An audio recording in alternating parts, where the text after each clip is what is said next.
My name is Amanda Keller, and one day I walked up the courthouse steps, my son's tiny hand in mine, and looked Alina Rourke straight in the eyes, the woman who stole him from me, and whispered, "You lost." Then I watched her be sentenced to prison while I walked out with full custody and a future she couldn't touch. Have you ever been betrayed by your own family? Let me know where you're watching from in the comments, because if you've ever been left out in the cold by the very people meant to protect you, this story is for you. It was a Tuesday around dusk, and the sky over Dayton was that grim, wet gray that makes everything feel heavier. I stood there on the porch of my parents' house, gripping two fraying duffel bags and holding onto Milo's mittened hand like it was the last solid thing in the world. It was 22 degrees, but what made me shiver wasn't the wind. It was the look in my father's eyes. "You're not welcome here," he barked from the doorway, his breath clouding in the air. "Don't come back, not tonight, not ever." "Dad, please," my voice cracked mid-sentence, even though I'd promised myself I wouldn't beg. I said no. His hand was already tightening around the door. "I have nowhere else to go." I stepped forward, dragging the bags with me, Milo silent beside me. "It's freezing, just for one night please, I have your grandson with me." "He's not my grandson," he snapped. The words hit harder than the cold ever could. Behind him I saw my mother. She didn't say a word, she didn't even meet my eyes, just lifted her chin, turned and walked out of sight. A second later the door slammed shut, I heard the deadbolt slide into place. And just like that I had no home, no family, no backup plan. Milo looked up at me with big, confused eyes. "Mommy, are we staying here?" I crouched down so we were face to face and brushed a bit of his dark hair back under his hat. "No, sweetie, not tonight," he blinked. But Grandpa yelled. "I know." I forced a smile that tasted like broken glass. "Let's go somewhere warm, okay?" We walked down the porch steps, each one harder than the last. I didn't look back. If I did, I was afraid I'd fall apart right there on their stupid manicured lawn. The streetlights flickered on as we passed, and the crunch of snow beneath our boots felt louder in the silence. Every step forward was away from the people who raised me, away from the warm kitchen I grew up in, the smell of my mom's Sunday pot roast. The hallway lined with school photos, mine then Milo's, now probably removed, deleted, as if we never existed. The betrayal cut deeper than anything my ex-husband ever did. I still didn't understand how we got here. 6 years ago, I adopted Milo as a newborn. I was single and terrified, but I knew it was the right thing. My parents were hesitant then, but they came around. At least I thought they had. My mother even knitted Milo a baby blanket, but that was before the divorce. Before the custody fight, before he left me because I wouldn't give up Milo, and apparently before my family decided I was disposable too. The wind picked up and I pulled Milo closer. I didn't have a car. I'd sold it last month to pay rent, but I had my phone. My pride told me not to call Josie, it was late and she'd already helped so much, but survival doesn't care about pride. I dialed. She picked up on the second ring. "Hey, Josie, it's me. I need a place tonight." "Just one night, I swear I'll figure things out tomorrow." "You can stay as long as you need," she said without hesitation. "Where are you?" "Walking." "In this weather, are you?" She cut herself off. "Send me your location, I'm coming to get you."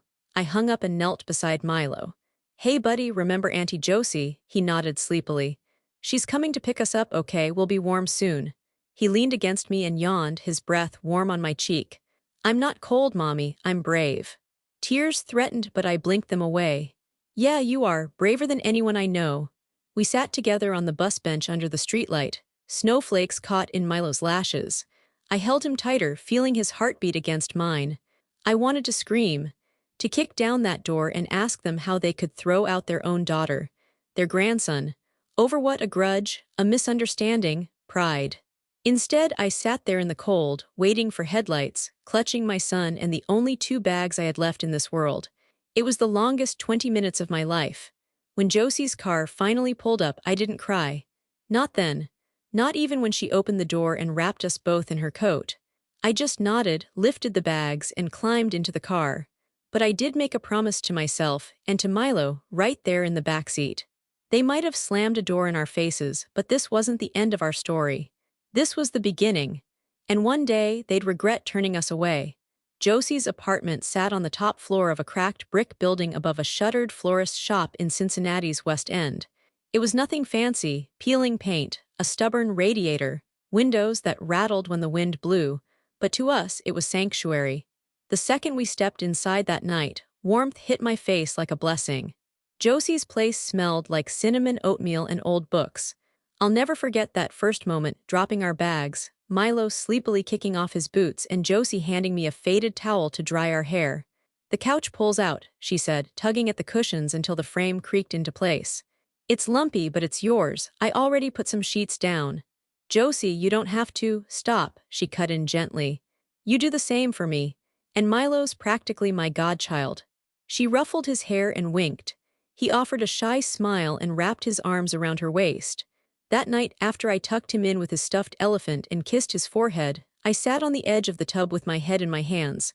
Josie knocked once before entering with a blanket. "You okay?" I nodded, but didn't lift my head. "Liar."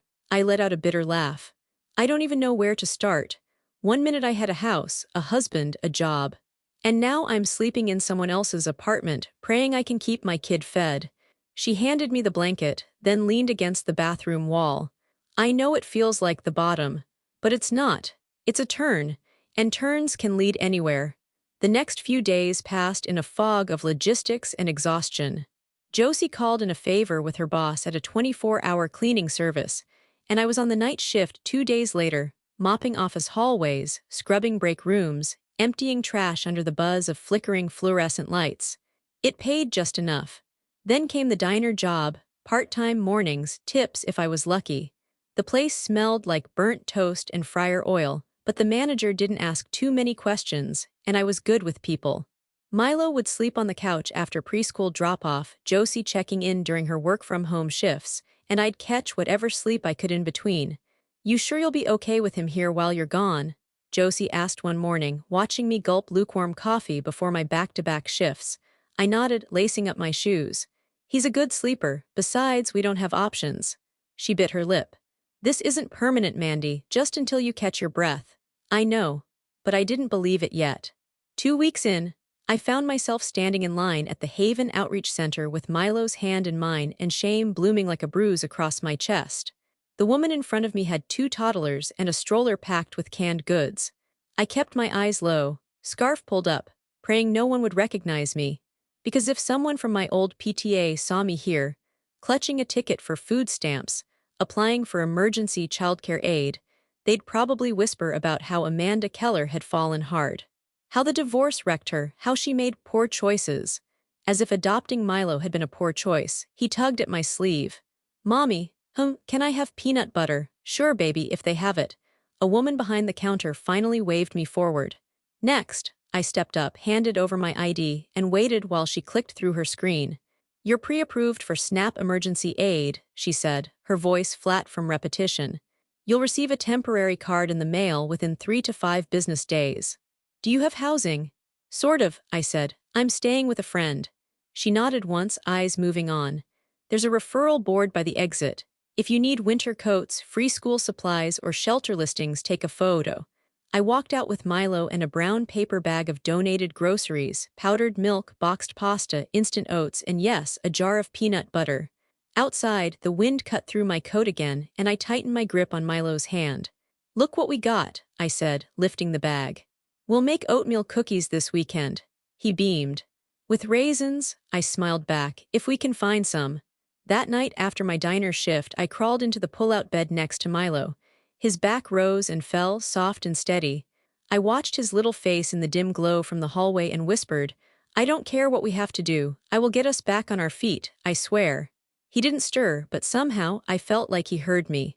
It was just past midnight in Josie's apartment when the noise of the city finally thinned into silence. Milo slept curled on his side beneath the threadbare blanket, one small hand clutching the stuffed elephant Josie had found at a thrift store that morning. I sat on the edge of the pull-out couch, watching the gentle rise and fall of his chest. "You're safe," I whispered, brushing a curl from his forehead. "No one's taking you from me." My fingers trembled as I pulled the blanket higher, and suddenly, without warning, I was back in our old kitchen.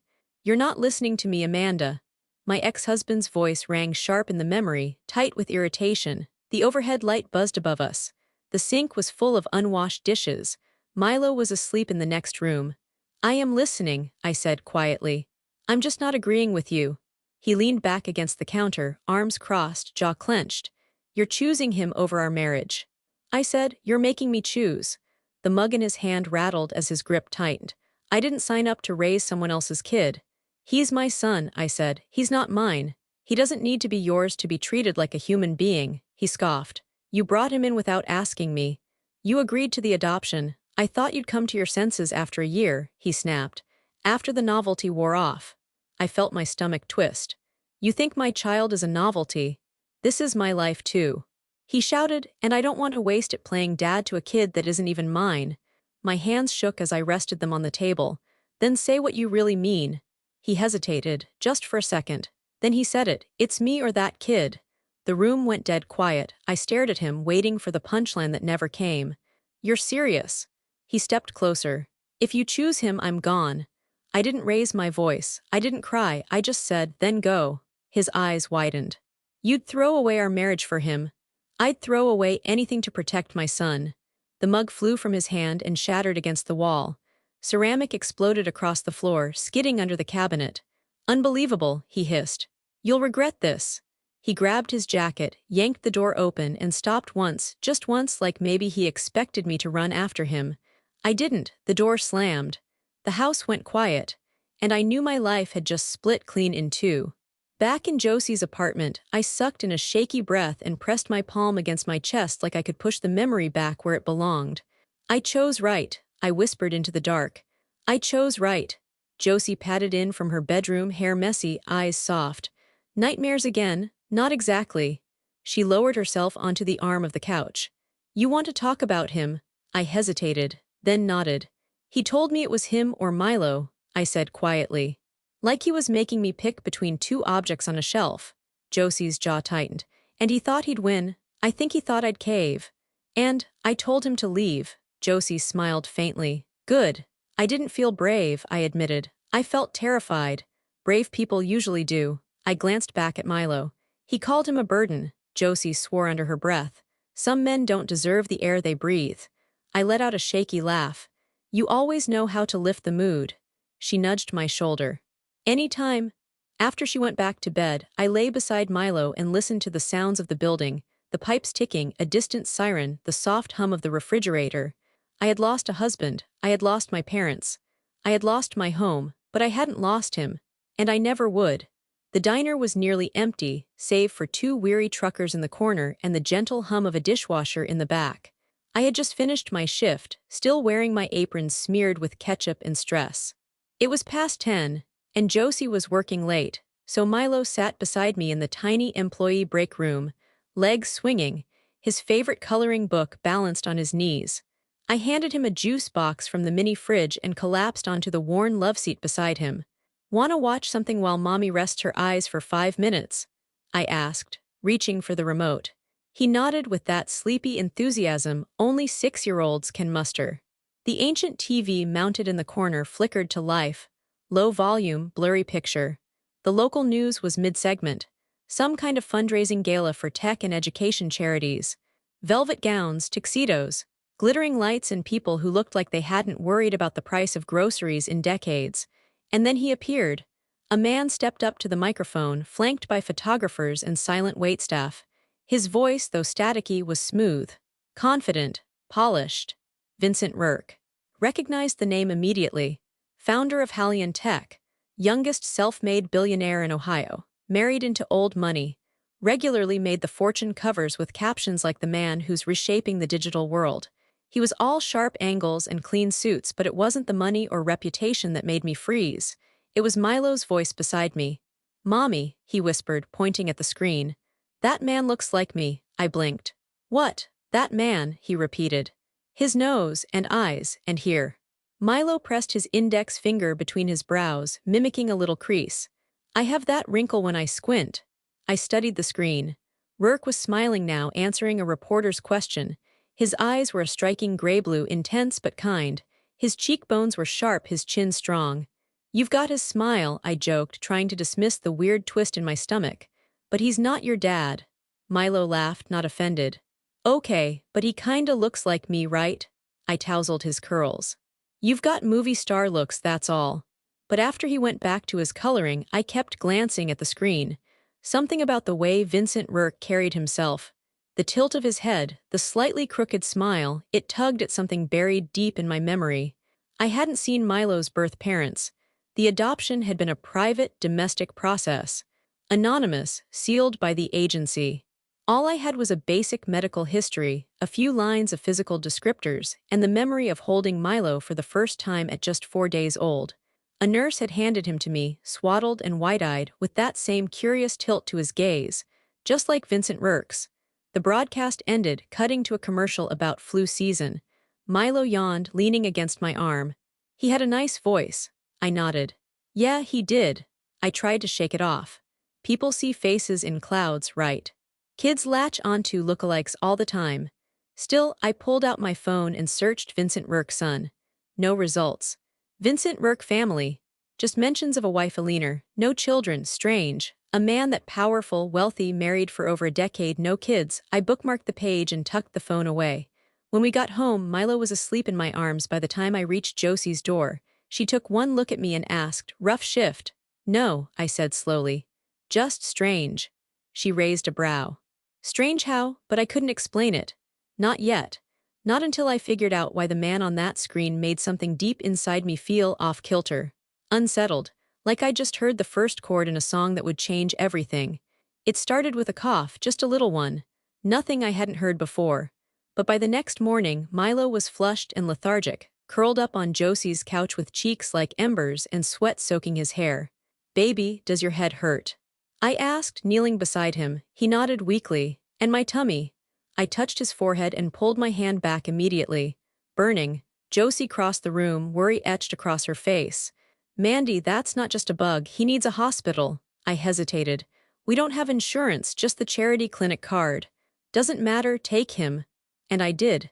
St. Jude's Hospital was too bright, too cold, and too loud. The fluorescent lights buzzed like bees as I rushed through the automatic doors carrying Milo in my arms. He whimpered softly, his face pressed against my shoulder.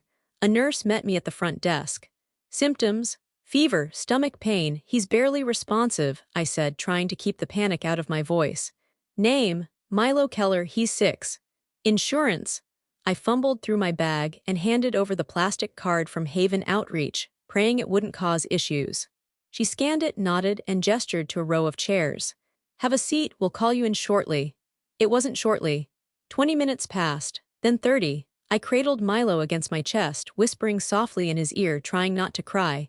His skin was damp and his breathing came in shallow spurts. A doctor finally emerged and called his name. I stood so fast the chair nearly tipped over.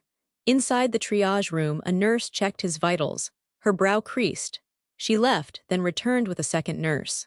They whispered to each other, glancing back at me. "Is something wrong?" I asked, voice tight. "His fever is very high," one of them said. "We're going to get him into a pediatric room and run some blood work." The second nurse stepped out and I heard her speak into a phone near the nurse's station, her voice too quiet to make out. But it was the tone that made my stomach flip. Calm, focused.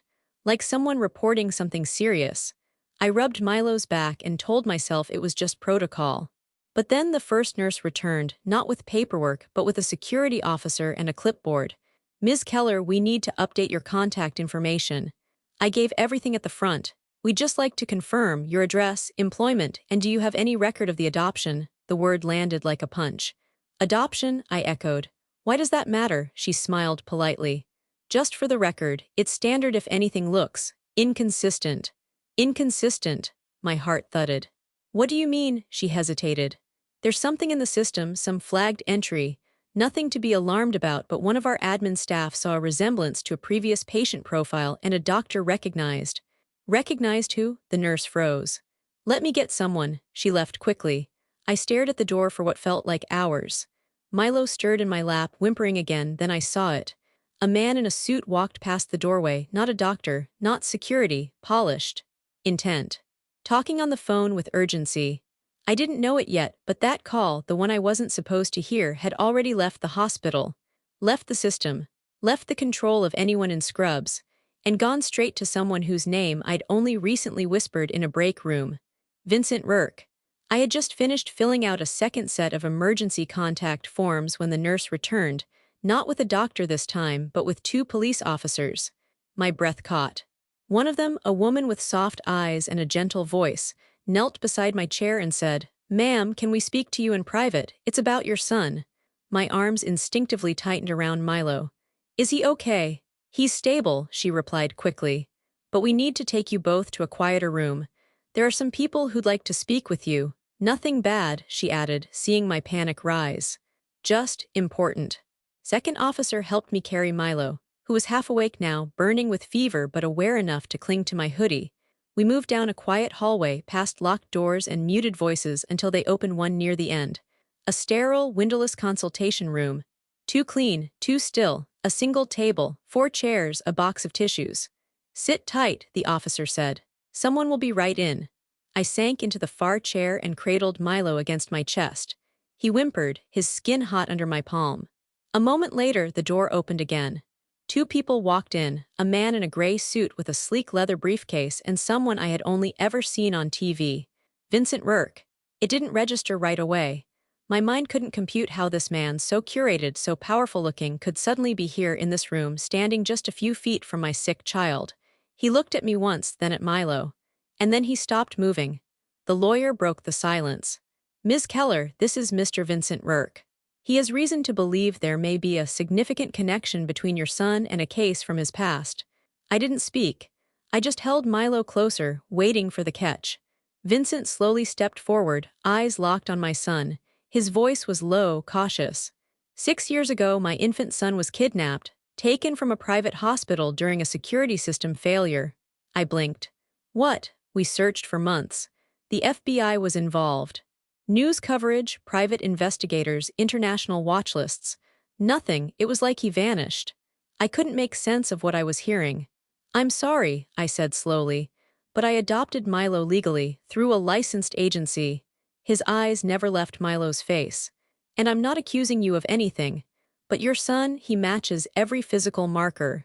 The age, the facial structure, even a tiny scar above his eyebrow." My head whipped around. "That scar came from a fall last year." Vincent gently shook his head. "My son had it too, from birth, a minor surgical mark." My mouth went dry. His lawyer stepped forward. "We'd like to request a DNA test, immediate with your consent." I stared down at Milo, who lay flushed and dozing in my lap. "What happens if it's a match?" I whispered. Vincent's voice broke slightly. "Then I get answers, then maybe I get my son back." "No," I said automatically. "He's my son, I raised him. And I'm not here to take anything from you today," Vincent replied quickly. "But if he is my son, don't you think he deserves the truth?" I couldn't respond. My pulse was in my ears. I was trying to remember everything from the adoption, every meeting, every document. I knew it was legal. Didn't I? Vincent lowered himself into the chair across from me. For the first time, he didn't look like a billionaire. He looked like a father who hadn't slept in 6 years. "Ms. Keller," he said, "I don't want to hurt you, but this boy, he may be mine." "And he's mine," I said, my voice trembling, "no matter what that test says." The silence that followed was thick, electric. Then I heard the nurse's voice through the door. "The lab's ready, they can do the swab now." I looked down at Milo. His eyelashes fluttered. His tiny fingers were wrapped around the drawstring of my hoodie. If there was even a sliver of truth to this, I kissed his forehead. "Okay," I said. "We'll do the test." The guest house was surreal. We arrived at Vincent Rourke's estate just before dusk. Milo still warm with fever, but alert enough to marvel at the tall gates and winding stone driveway. He pointed out the sculptures in the garden like they were made of candy. I held his hand tighter, unsure if we were being welcomed or watched. The nurse who had ridden with us from the hospital helped get Milo settled into a small bedroom on the ground floor. Everything smelled like lavender and wood polish. The sheets were crisp. The thermostat was set just right. It should have felt like a dream. Instead, I kept glancing out the window, half expecting someone to appear and tell me this had all been a mistake. Vincent met us at the threshold. "The doctor said his fever's down," he said. "He's responding well to fluids." I nodded. "Thank you for letting us stay here. I didn't know where we'd go if the hospital discharged him." He hesitated, then added, "You're not here out of charity. You're here because you're his mother, whether legally, biologically, or both. I don't want you scared or unsure. You're safe here." Safe, it was such a fragile word. I followed him outside, instinctively scanning the perimeter. The estate was quiet, surrounded by tall hedges and distant lights. But there, near the gate, stood two uniformed guards. They weren't holding weapons, but they looked alert, focused, ready. Vincent noticed my gaze. After what happened with the abduction, we've never really let our guard down again. I didn't ask who he meant, just offered a small nod and returned inside. Milo was already asleep, his cheeks no longer as red, his breathing smooth and rhythmic. I curled up on the armchair near his bed and just watched him. For the first time in what felt like forever, I didn't feel the low-level panic that had lived under my skin for months. No bills demanding to be paid. No diner shifts waiting. No icy rejection from my parents echoing in my head. Just the sound of my son breathing. Somewhere between the soft hush of the guest house and the weight of exhaustion finally lifting, I drifted into the deepest sleep I'd had in months. It was the click that woke me, not a loud sound, just a subtle shift like something light tapping against the doorframe. I sat up, immediately alert. Milo was still asleep. I rose quietly and stepped into the hallway, bare feet padding across the floor. I turned the corner toward the front door and paused. Something white was wedged beneath it. I crouched and slid it free. An envelope, plain, no return address, no stamp. I opened it and my stomach dropped. Inside was a single piece of paper typed in block letters. Leave now. That was it. No signature, no explanation, just a cold command. I stared at it for a long moment. Then I turned the locks on the door, checked the windows, and slipped the note into my coat pocket. When I returned to Milo's room, I found him clutching his elephant and murmuring softly in his sleep. I slid into the bed beside him and lay on my side, eyes wide open. Safe. That's what Vincent had said. But I knew now that someone didn't want us here, and I wasn't sure if I was more afraid of who it was, or what they knew that I didn't. The call came mid-morning. Vincent knocked gently on the guesthouse door, holding a sealed envelope in one hand. His expression gave nothing away, neutral, maybe even careful, but his eyes were sharper than usual. I thought you'd want to hear it from me, he said. I let him in and motioned toward the kitchen table, where I'd been sitting with a cold cup of coffee and Milo's crayons scattered everywhere. Milo was still resting upstairs. He sat, placed the envelope on the table between us, and took a breath. The results came back, he said quietly. I couldn't speak. I just nodded. Vincent opened the envelope slowly, like the paper itself could explode. He slid a page toward me. I read the heading, Parentage Report, Vincent Rourke/Milo Keller, and then my eyes stopped on one word. Positive. Vincent swallowed hard. He's mine. I closed my eyes, the rush of relief so powerful it nearly knocked the breath out of me. I wasn't crazy. I hadn't imagined the resemblance. This wasn't some wild coincidence. I didn't know, I whispered. I swear I adopted him legally. I have the paperwork. There was nothing that even hinted. I believe you, Vincent said, and for once he didn't sound like a CEO or a politician, just a man who had lost something then found it again. I don't think you ever did anything wrong, but someone did. He stood up, turning toward the window. The investigators have been digging through old files, adoption chains, hospital records. There's more to this. I looked up.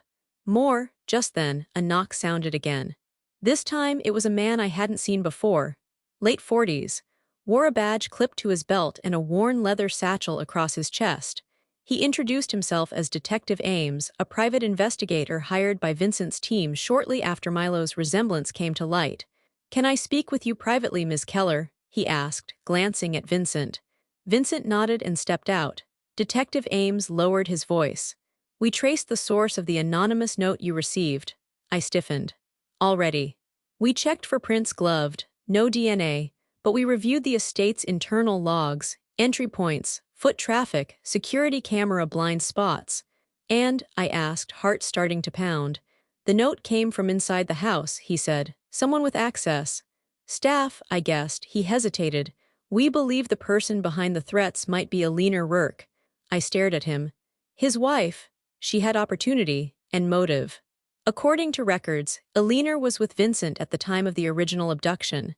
But when questioned later, some inconsistencies surfaced, where she was, who she spoke to, how she reacted. Until now, nothing could be proven. I felt sick. A woman with that kind of power, wealth, and reach, and she might have been the one who'd taken Milo in the first place. She had a reason, Ames continued. And I'm afraid she may still have a plan. I didn't knock this time. I just walked straight into the main house with the investigator's words still ringing in my head. She had a reason, and she may still have a plan. The grand hallway felt colder than usual, too quiet, like the walls were holding their breath. I found Vincent upstairs, standing on the balcony outside his study. The sliding door was open, the late morning breeze tugging at his cuffs, but he didn't seem to feel it. He turned at the sound of my footsteps. "Amanda," I didn't waste time. "Did you know?" His brow furrowed. "Know what?" I took a step closer. "Your wife, Eleanor, did you know she was capable of taking a child, our child?" The silence that followed felt like it stretched across the sky. Vincent exhaled slowly. "I didn't, not then." I didn't look away. But now, he ran a hand through his hair and turned back to the railing, staring out at the garden. "Eleanor and I weren't trying for children when it happened. I assumed we'd wait, build our lives first. But then I found out she'd been pregnant and miscarried a year earlier and never told me." I blinked. "She kept it secret." "She said it broke her," he murmured. "Not just the loss but the pressure, the expectations of being a mother. She felt like everything would unravel if she admitted she didn't want it." "So she what?" My voice cracked. "Took someone else's child to fake the life she couldn't face." "I thought she was grieving," Vincent said, voice hollow. "I didn't know she was unraveling." My throat tightened. "And when your actual son was taken from the hospital?" "She cried, she clung to me, she said all the right things." His voice dropped. But now that I look back, her reaction wasn't grief, it was fear, paranoia, obsession. I leaned against the railing, trying to catch my breath. "She raised Milo like he didn't exist, like he was never someone else's baby." Vincent nodded, eyes distant. "And now she's pretending this is all some sort of attack. She's denying everything." "But the pressure's mounting." I looked at him. "The police. They're preparing a formal investigation. Quietly for now, they've got eyes on Eleanor's movement, her calls, her emails. It won't stay quiet for long." "Do you think she'll try something?" I asked. "I think she already has," he said darkly. "The note was a warning, and Eleanor doesn't warn unless she's afraid she's losing." A gust of wind swept across the balcony, rustling the tall hedges below. I didn't say anything. Because deep down, I already knew, this wasn't just about a broken marriage or a stolen child anymore. This was war. The courthouse was buzzing with a strange silence, the kind where whispers echo louder than shouts. Reporters stood just outside the stone entrance, trying not to draw attention to their cameras while police kept them behind the cordon line. Inside, the air felt heavier. Vincent and I sat side by side in the second row, behind the prosecution table. He was in a dark suit, no tie, his hands clasped tightly in his lap. I wore the only blazer I owned, a Navy thrift store find that still smelled faintly of lavender and dry cleaning starch. Milo sat between us, his small hand tucked in mine, his knees swinging above the floor. When the side door opened and the bailiff called, "All rise," my breath caught. Eleanor Rourke walked in, wrists cuffed in front of her, her chin lifted higher than I expected. Her once perfect bob looked thinner, sharper. Her makeup was too pale, but her eyes, the eyes that had stared out from a dozen magazine covers next to Vincent, were ice. She didn't glance at him, she didn't glance at me. She only looked at Milo, and for a fraction of a second something passed over her face. Not warmth, not guilt, just calculation. She sat beside her defense attorney, adjusted her blazer and folded her hands. Like she belonged there. Like this was just another boardroom negotiation. The judge entered. The hearing began. The charges were read out: child abduction, obstruction of justice, falsifying legal documents. When asked for a plea, Eleanor said nothing. Her lawyer spoke. "Not guilty, Your Honor." I felt my body stiffen. Not guilty. The prosecution wasted no time. They laid out the sequence. The hospital security breach. The lack of ransom.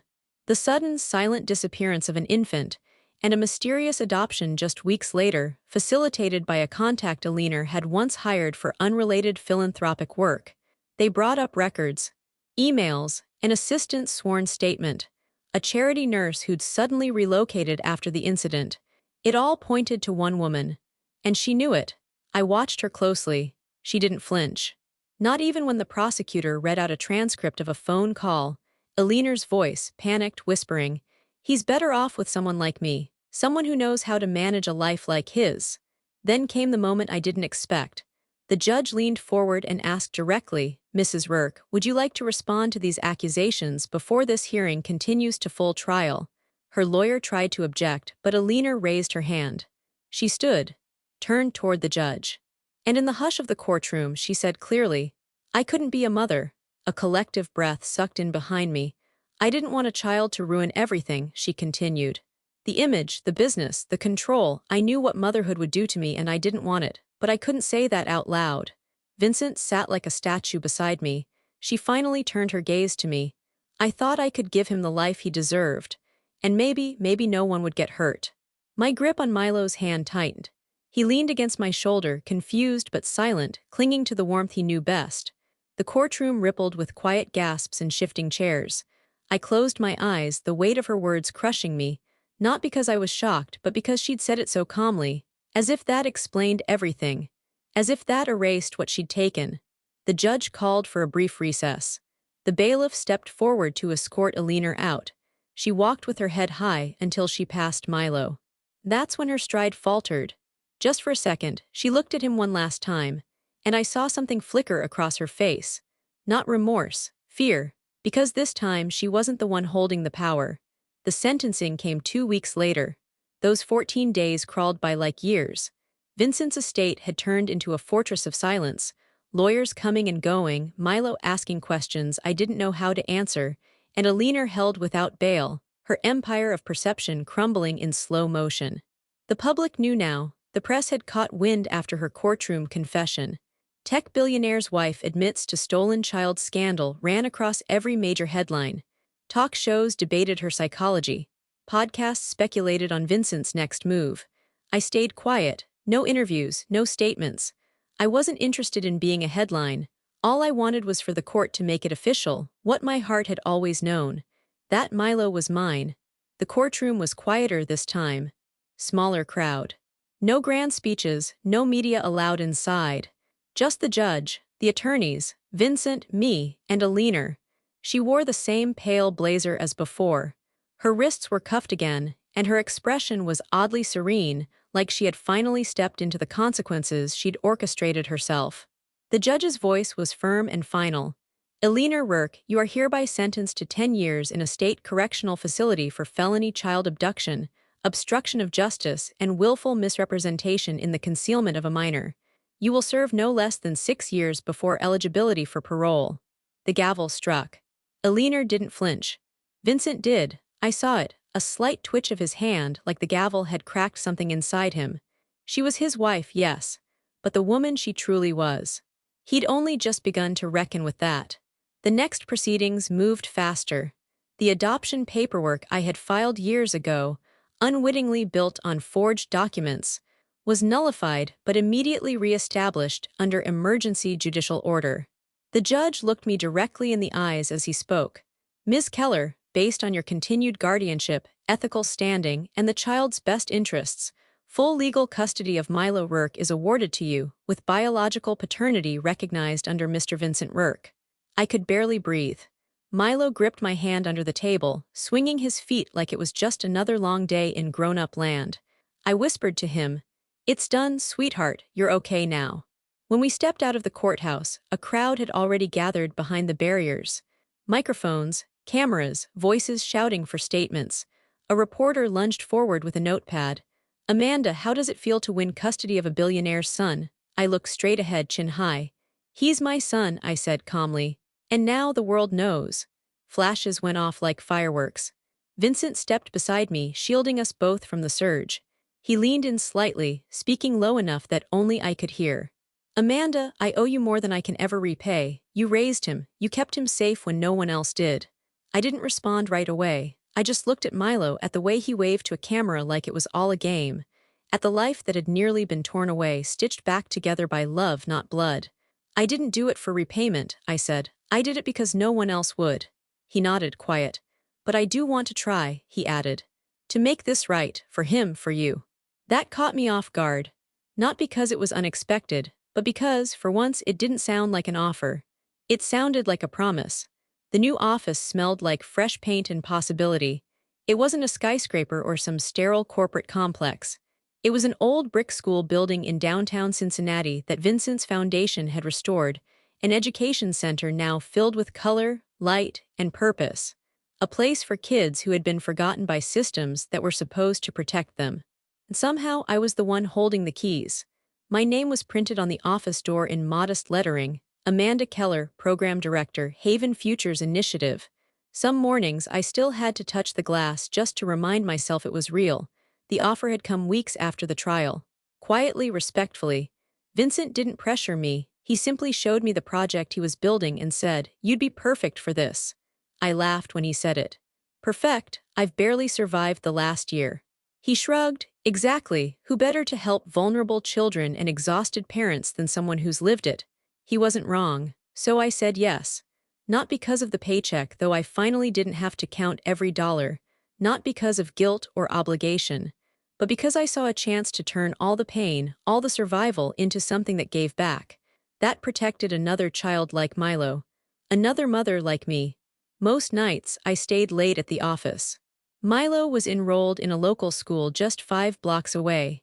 Josie, bless her heart, had taken a full-time admin role at the center and usually left around 5 with a tote bag full of juice boxes and paperwork. Vincent would stop by after hours, not as a boss, but as a partner. A curious, thoughtful presence. We'd sit at the long wooden table in the break room, papers spread between us, sipping from mismatched mugs. "I still don't know how you convinced the board to fast-track this project," I said one night, flipping through curriculum proposals. Vincent leaned back in his chair, his sleeves rolled up, his tie forgotten on the table. "I didn't, you did." I raised a brow, he smiled. "Amanda, you're not here because of Milo. You're here because you earned this. Because every meeting, every question, every idea you've built something real, with grit and heart." I looked down at my hands, remembering how they used to scrub diner countertops until they cracked, remembering those long nights with Milo on a couch we didn't own, whispering promises I had no idea how I'd keep. "You don't have to say that," I murmured. "But I want to," he replied. "You need to hear it. You didn't just survive, Amanda, you transformed." The room went quiet. We didn't rush to fill the silence. It wasn't romantic, not yet, but it was something. A space being carved between two people who had both lost, both fought, and were now learning what it meant to rebuild, not just buildings or reputations, but trust. I stood and gathered my things. "We should both get some sleep. Big meeting tomorrow." Vincent smiled, rising too. "You sure you don't want to take one of the guest rooms at the estate again? It's a long drive." I smirked. "If you're offering for comfort, thanks. But if you're offering because you think I need it, I don't." He laughed under his breath. "Fair." As I walked out into the cool night air, keys in hand and heart steadier than it had been in months, I realized something. This wasn't a happy ending, it was something better. A beginning I had earned. 5 years later, the lights were brighter. Brighter than courtroom fluorescence. Brighter than diner kitchens. Brighter even than that flickering break room TV where Milo first looked at the screen and unknowingly pointed at his own past. I stood backstage at the Global Family Futures Summit, just a breath away from stepping into the spotlight. 1,000 faces waited beyond the curtain. Journalists, world leaders, advocates, but all I cared about were the two watching me from the wings, Milo and Vincent. "I'm nervous," I whispered. Vincent leaned in, adjusting my mic with practiced ease. "You once stood in front of a judge and declared the truth of your motherhood to a room full of lawyers and reporters. I think you can handle this." Smirked. "Different stakes." He chuckled. "Same heart." I looked past him to Milo, now 11, legs crossed on a chair, fidgeting with the lanyard around his neck. He wore a tiny suit jacket that didn't quite match his pants and had jelly on his tie, classic Milo. He gave me 2 thumbs up. I stepped into the light. The applause was warm and immediate. I took the podium with steady hands the way I'd practiced, but my words weren't rehearsed. Not really. I never wanted to sound like a politician. I just wanted to sound like a mother. "A decade ago," I began, "I was sitting in the back of a food stamps line, wondering how I was going to keep my son warm that night." I paused. 5 years ago, I stood in a courtroom, holding that same boy's hand, while the world learned he'd been taken from a father he never knew, and placed into a life that nearly unraveled us both. I could feel the room holding its breath. And today, I stand here not because I have the cleanest past, or the most resources, or the right connections, but because I never let go of what mattered. I looked toward the wings. Love, justice, and the right for every child to feel like they belong. The crowd erupted in applause, but I didn't bask in it. I let the sound wash over me like waves over stone. Backstage later, Milo sat in a circle of kids his age, children who had survived displacement, foster systems, abandonment, bureaucracy. They were comparing superhero names and giggling too loud for the adults. One of them asked, "Is that your real mom?" Milo looked at me, then back at them. "That's my mom," he said, with a grin that was all Vincent's smile and all my spirit. "She saved me, even when no one else would." Vincent walked up beside me, a cup of lukewarm coffee in his hand. "He's right, you know," he said. "I didn't do it alone," I replied. "No," he admitted, "but you did it first and hardest." I looked at him.